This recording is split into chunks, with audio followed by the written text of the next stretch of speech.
Hi everyone, my name is Zainab and I'm part of the Intro to Psycholinguistics course at MPC.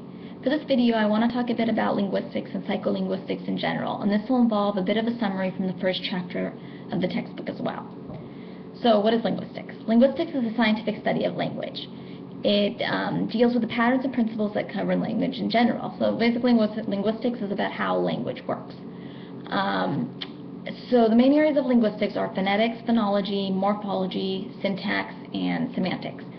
Phonetics deals with the sounds of language. It deals with the anatomy behind how we produce these sounds and the written representations of these sounds. So you have the IPA, which is the International Phonetic Alphabet, which provides a symbol for each of the sounds in each language in the entire world. So it's quite a comprehensive alphabet. And so that's phonetics, and then you have phonology, which deals with the organization of these sounds, and each language has its own unique phonological structure. And then after phonology, there's morphology, which deals with word formation, so how we form words through affixes, how the stress we put on a word influences what part of speech the word is. So you have the noun a process versus the verb to process, and stuff like that. And something within morphology that I'd like to go into that the textbook touches on is the difference between derivational and inflectional morphology.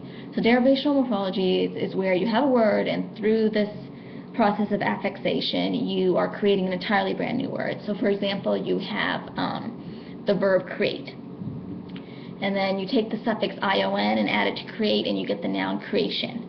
Or you take the suffix ive and you add it to create, and you get the adjective creative. So you have the verb create, the noun creation, and the adjective creative.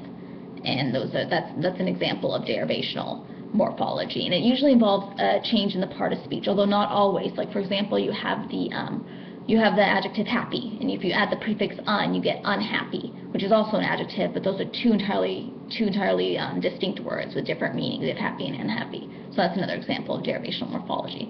And then inflectional morphology, that's when you vary the form of the word. So you're not changing the entire word, you're just giving it a slight variation. And this usually involves singular, plural, or the past tense, present tense. So boy, boys, or loves, loved.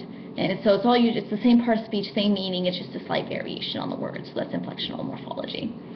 So there's derivational morphology and inflectional morphology, which is within morphology. And then after morphology, there's syntax, which deals with sentence structures, so how we form sentences. And then there's also semantics, which deals with word meaning and the meaning behind language.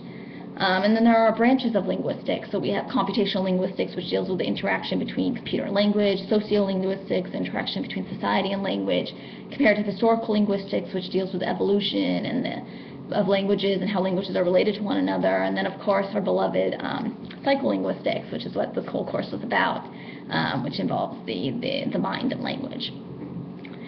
So I'm going to first start off with a definition of psycholinguistics, and I'm going to read out the definition that Paul Warren, the author of our textbook, that he provides for us, and this is from page 4.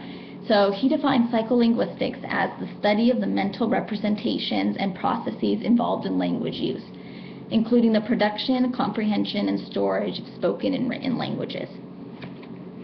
So examples of topics that were touched upon in this book were in general, how is it when we have an idea and a concept in our mind and we want to convey it to someone, how is it that we're transforming that concept or idea from our thought into language? Or how is it that we're storing words, like for example, when we have the plural word dogs, is it stored in our mind as a whole word dogs, or is it stored in our mental lexicon as dog plus the plural suffix s?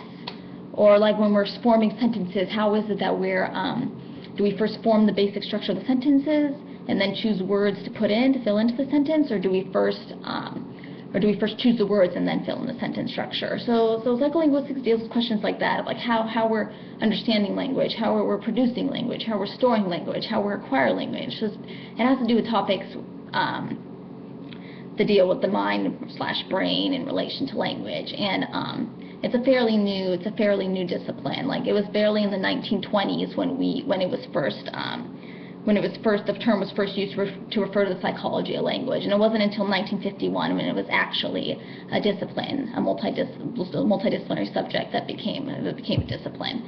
And it's very multidisciplinary. You have computer scientists, psychologists, linguists, neuroscientists all studying this to understand how the brain/mind, works together with language. So hopefully this video was helpful, and thank you very much for watching.